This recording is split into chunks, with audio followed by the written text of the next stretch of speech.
नमस्कार। पिछली कक्षा में हमने व्यंजन संधि के अंतर्गत अनुस्वार संधि के बारे में पढ़ा था।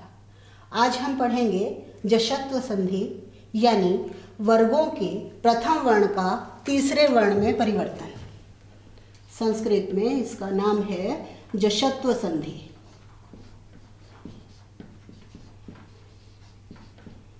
वर्गों के प्रथम वर्ण का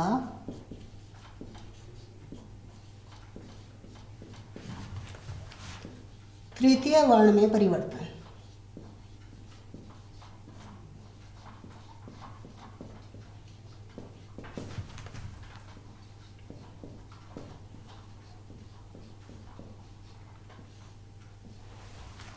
वर्ग हम पढ़ चुके हैं।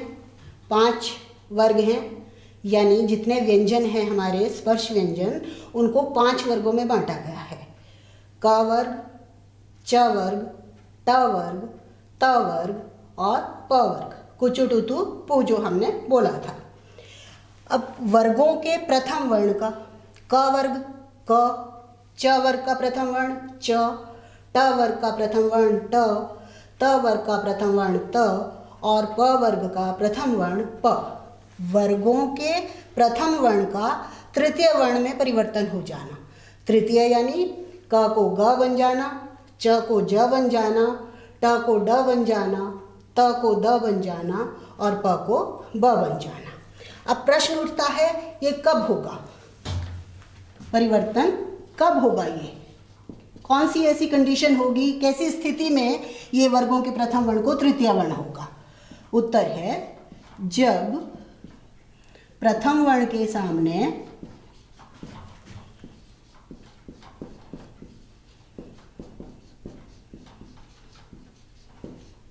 कोई भी स्वर हो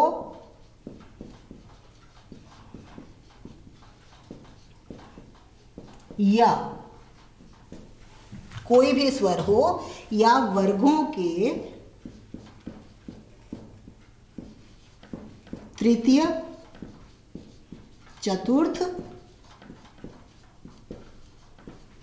तथा पंचम व्यंजन हो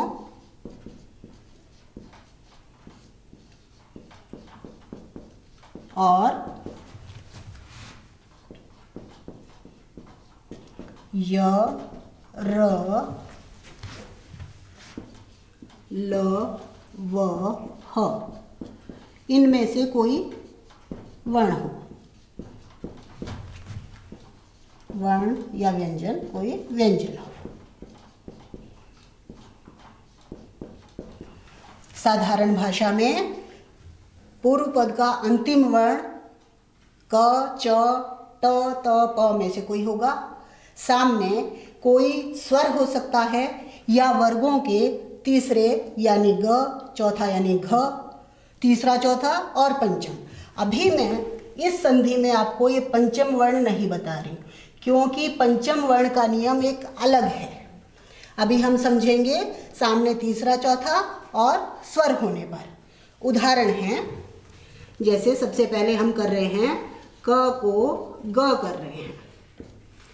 जैसे दिक् प्लस अंबर। क्या है यहाँ पर? दिक् क वर्ग का प्रथम वर्ण है, सामने स्वर है। क को तृतीय बना नियम के अनुसार क, ख, ग।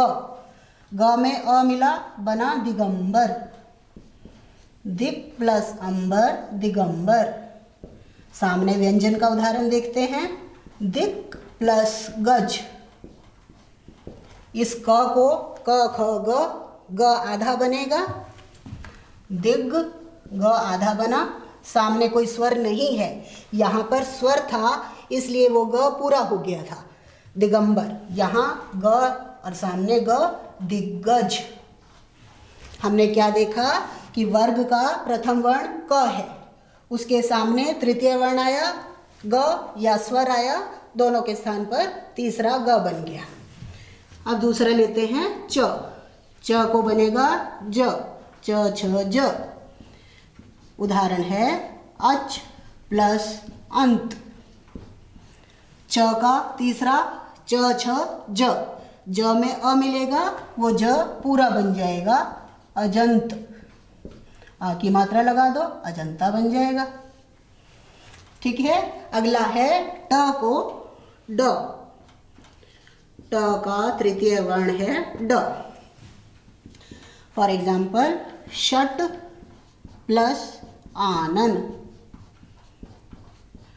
ट का तृतीय वर्ण ट ठ ड, क्या बनेगा? षडानन। षटवादने, षडवादने। एक और उदाहरण ले सकते हैं, सम्राट प्लस आगच्छति। सामने स्वर है, तब भी हमारा ट को ड बनेगा, बन जाएगा सम्रा, ड में आ मिला डा, सम्राडा गच्छति। इस तरह से होगा।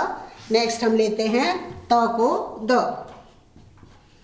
त को द, इसका उदाहरण हो सकता है तत् प्लस भव। तत् भव। त को क्या बनेगा? त को द, तो लिखेंगे तद्भव। एक और उदाहरण उत प्लस घाटन। उद्घाटन।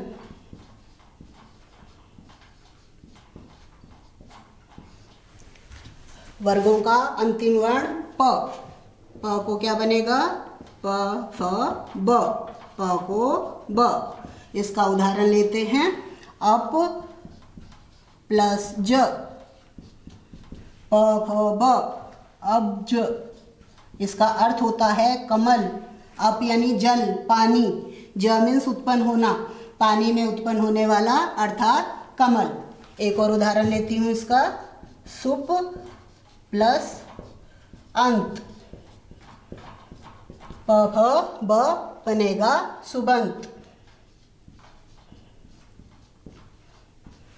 इस तरह से ये जशत्व संधि पूर्ण हुई।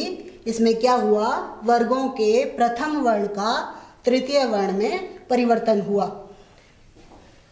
क को बना ग, च को ज, ट को ड, त को द और प को ब। इसी के अंतर्गत दूसरा नियम है वर्गों के प्रथम वर्ण को पंचम वर्ण में परिवर्तन होना, वर्ण को पंचम वर्ण में बदल जाना।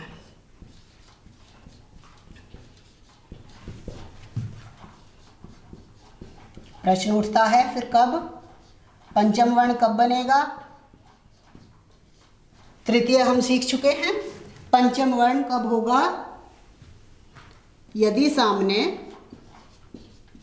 यदि प्रथम वर्ण के सामने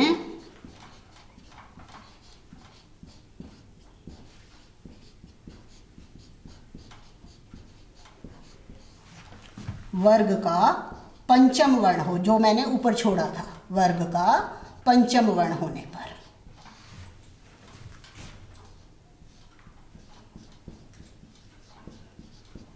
उदाहरण देखते हैं। इसके उदाहरण हैं, मान लो क है हमारा, वाक प्लस मय।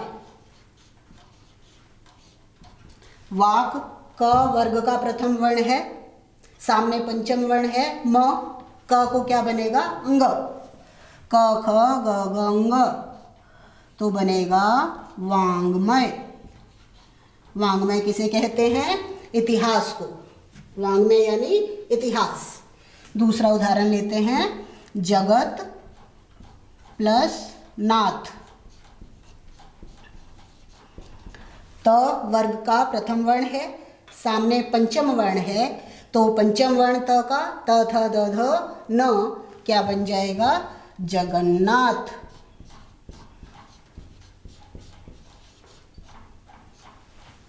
उम्मीद है समझ आ गया होगा। दो नियम बताए मैंने इसमें। वर्गों के प्रथम वर्ण का तृतीय वर्ण हो जाना, जब सामने कोई स्वर हो या वर्गों के तृतीय चतुर्थ वर्ण हो और य र ल व ह में से कोई वर्ण हो, और वर्गों के प्रथम वर्ण को पंचम वर्ण में परिवर्तन होना, ये भी एक अलग संधि है। ये कब होगा? यदि प्रथम वर्ण के सामने वर्ग का पंचम वर्ण हो तब होगा ये।